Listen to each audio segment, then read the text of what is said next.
Hi guys, welcome back to the 401 files. I'm just heading back out on a bit of a recce mission really. A bit of a scouting trip to try and find a new location for this camp.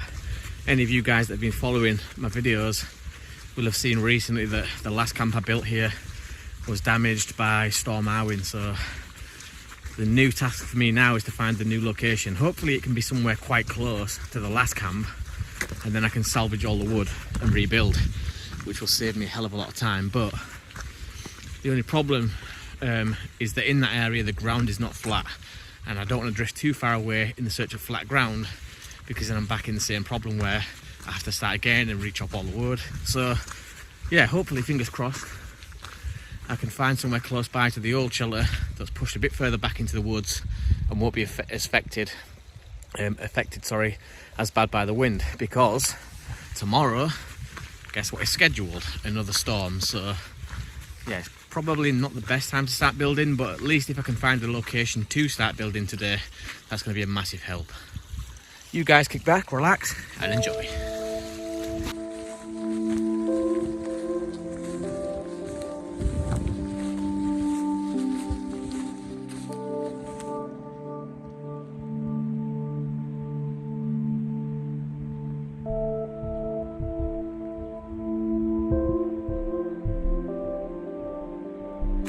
As you guys can probably see, it's really misty today, or foggy should I say, and really gives this place an eerie feel to it, which I really enjoy. So it's always nice when there's a change of atmosphere. This place is beautiful all year round, to be honest, summer, autumn and winter. It's a really nice place to be. So hopefully, like I said, fingers crossed, I can find a location, and you guys can spend many a great nights out here with me on multiple day camps. Yeah, it'd be brilliant.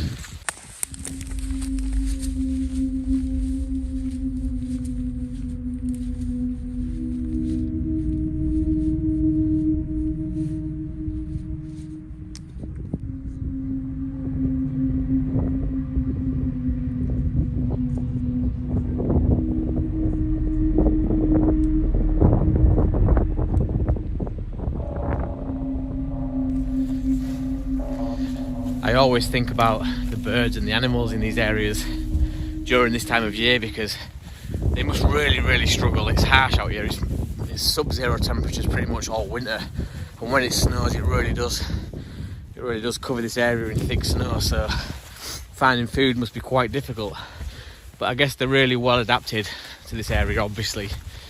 However, it does make me think that sometimes when we moan about how cold it is sat in our houses at home with central heating, and we go into the kitchen, open the cupboards and there's food there, these animals out here that survive all year round are really hardy as hell. Like, to think that's their life, it's a matter of survival for them, whereas us humans just tend to whinge a lot and tend to moan.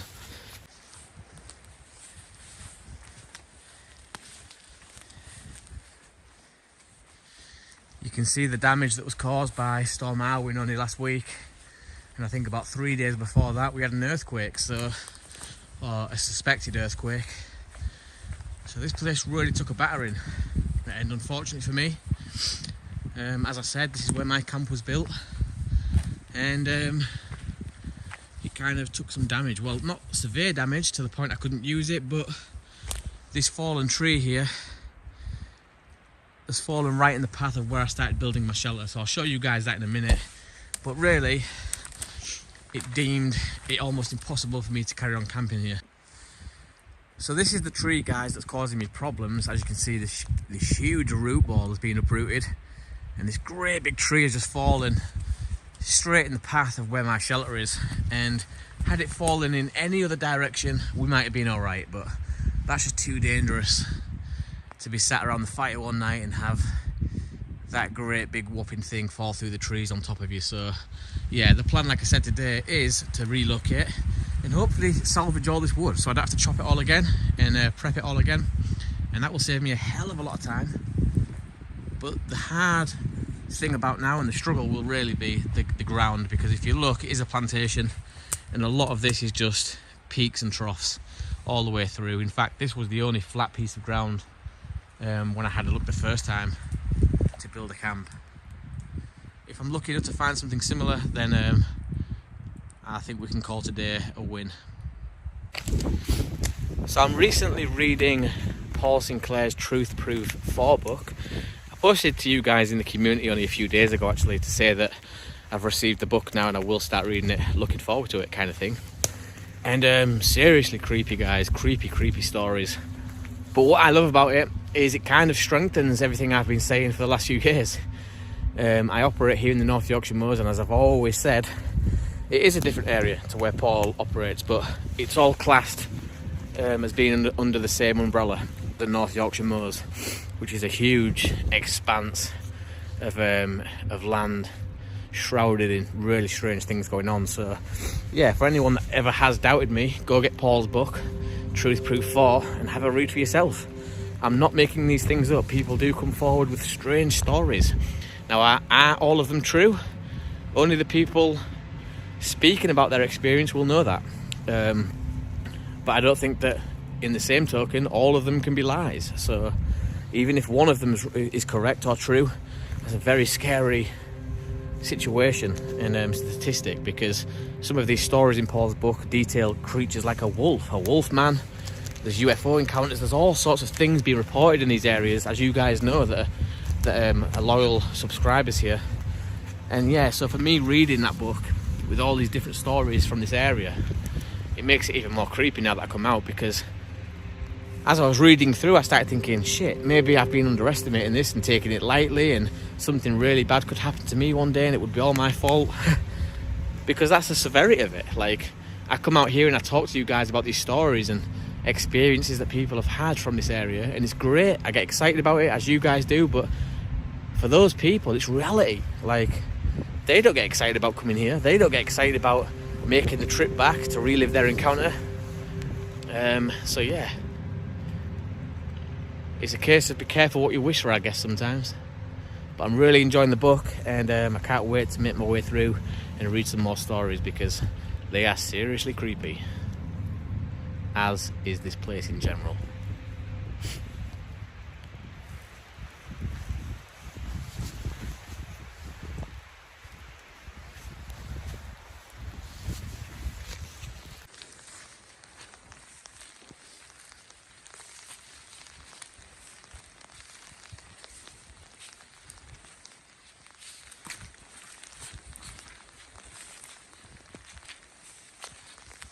I seriously need to invest in some boots. It's no good being out in this weather wearing trainers and getting your feet soaked, but with Christmas around the corner, 3 kids to buy for, it's not always easy. Money's quite tight at the minute, so I will invest. I will get some decent boots. I don't want to just buy a single pair of boots that are absolutely shocking, because then you're back to square one after a month or so. So I do want to invest in a decent pair. But that is a must. I mean, this ground is bogging.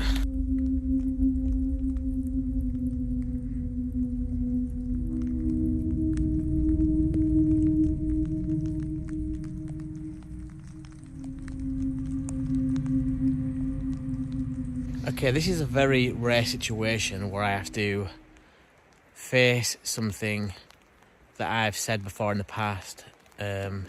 Which is this. I've always said in the past, a lot of people say, why don't we ever find Bigfoot bodies then? And I've always replied with, why don't we ever find deers or bears in the woods, like skeletons of those? Well, I just have. And it's the first time in all the years ever that I found a full skeleton of a deer. Part of the skull. Another part of bone. But over here, we have the tree break, and over here, the rest of the skeleton. That's a rather large deer.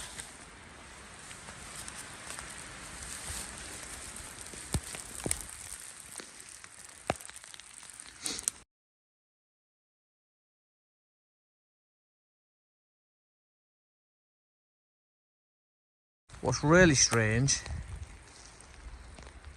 is that there's parts of the deer all over. If I come over here, the skeleton's been moved, because You can see there's more parts of the deer, parts of a bird. This looks like some kind of a feeding ground, or what the fuck? I've just, there's something there. One minute, what's that? Something there.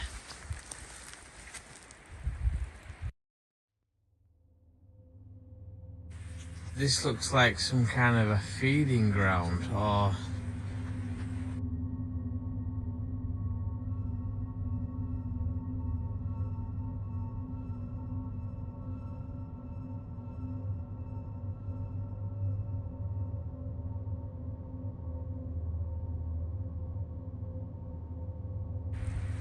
what's that? I've just seen something. Oh fuck, that's gonna annoy me. It's gonna annoy me. It was white. White, very small, moving across the floor. Not very small as in like a mouse or a rat. About the size of a dog. Please, please, please come back out. That's the only trouble with this woods, it's so dense.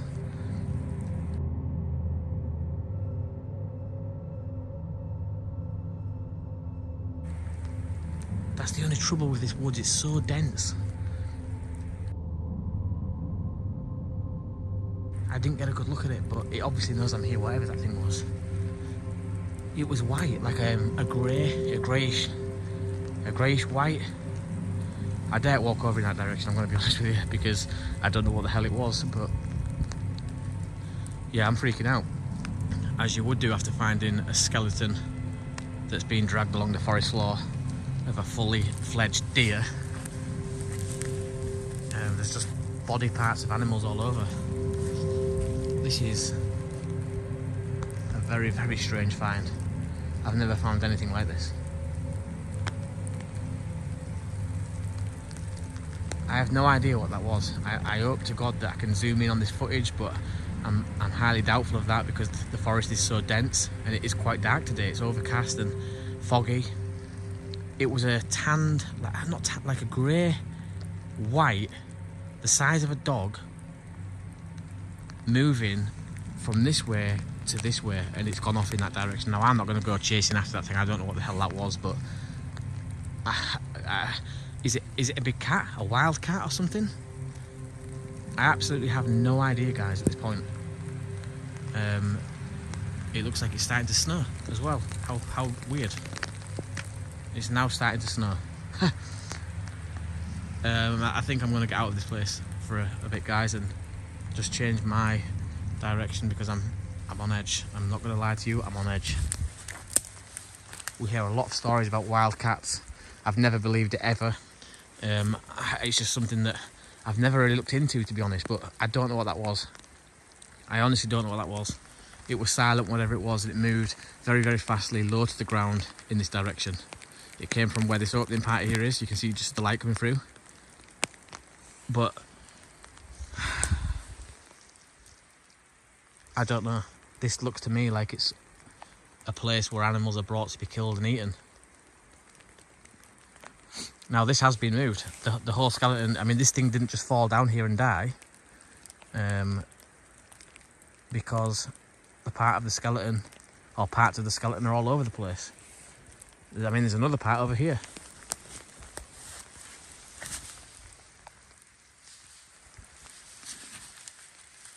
You've got a water source. This place is prime territory for anything that's a predator. I keep saying this, but I've never seen out anything like this. I mean, here we have a full skull of a deer. I'm going to look around for some signs of prints. And see if there's anything I can find. But at this point, I run the risk of seeing what I want to see, so I have to be very, very careful. I think the best place to look would be near that water, because that's where the ground and the dirt's going to be the most soft.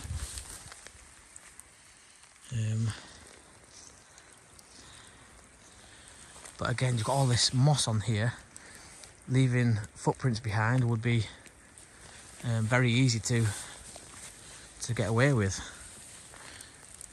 You're looking more like at indentations at this point on moss rather than solid footprints.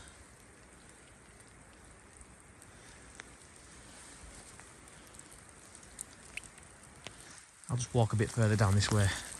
I don't want to go too far into there. I mean, that's, whoa, that's getting a bit too dense for my liking. But so far, I can't see any prints at all.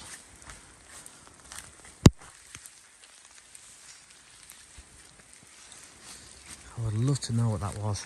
I've got a really strange feeling as well now of like impending doom. But is that just my instincts kicking in? Because I've come across the deer and I know that it's been eaten and dragged along the forest floor by something large. I mean, that's a large deer, that's not a small deer. And like I said, the deer didn't fall and die there.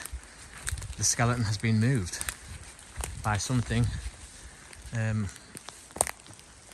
someone. There's a bit of hoof there.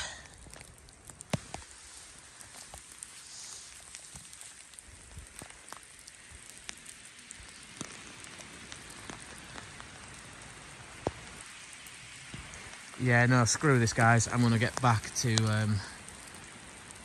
the area that's a bit more familiar to me because I'm creeping out. I am creeping out, and I'm not creeping out because of a wild man or a Bigfoot or an alien or anything like that, but if stories of wildcats do exist here in the UK, I don't want to be the next meal to fall victim here, so yeah, I want to move back to where I know more familiar. No prints, guys. I've not seen any prints. What's down there?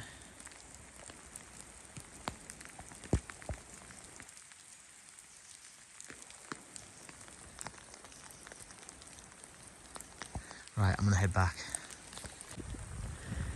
Right, guys, as you can see, the snow is really starting to come down now, and that means that I might have to cut this scouting trip for the new camp location quite short, because if I don't get back to the car, I won't be able to move out of this location, because here high on the North Yorkshire moors, when it snows like this, it can really start to come down quick and lay in no time at all. I don't want to get stuck here, so for today I might have to call it. I might have to wrap it up and come back after the storms pass, which is due tomorrow, and have another look. But very, very strange to have found what I found on day one. I can only imagine what the next little adventure further into the moors is going to expose. So stay tuned for that, guys. Right, guys, I'm going to have to head back to the car. The snow's starting to come down now. I've been caught out a little bit here. The storm wasn't predicted to hit until tomorrow, and it's going to be setting for 2 or 3 days, but it looks like it's made an early appearance. Now, I've already mentioned to you guys where I am here, high on the North Yorkshire moors, that snowfall can be disastrous. If you get caught out here with your car, you aren't leaving until the roads are cleared, and that can be sometimes days. So I need to get back to the car and start making my way out of here. After the storm's passed, in about 2 days' time, I'll come back out and finish the second half of this recce to look for the new camping spot. I'm a bit disorientated at this point. I can't find my way back. I've ventured a little bit further than I would have liked, but I'm sure it's in this direction. Now, this is reminiscent of a missing 411 case, bad weather, a bad weather front coming in, and now I'm disorientated. So yeah, my spidey senses are going crazy. I just want to get back to the car at this point and head home where it's safe, and then come back out in 2 days' time once this storm's passed. Whoops.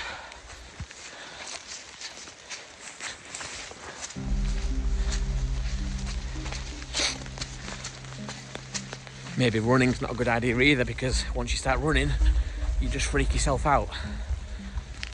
But if I don't get back to the car, guys, I'm not going to be getting moved for a few days, and I can't risk that. God, there's like tree breaks everywhere in this location. This is surreal. Surreal, surreal.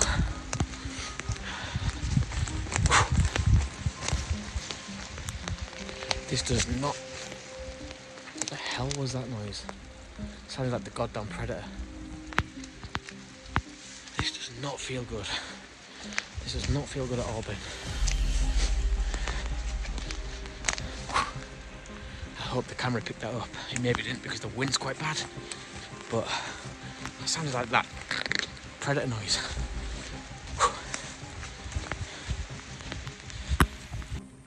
As I wait out the passing of Storm Barra, I can't help but think about the dead deer. Was it poachers? That doesn't seem likely because everything was still pretty much intact, including the antlers. Was it a fox? Definitely not.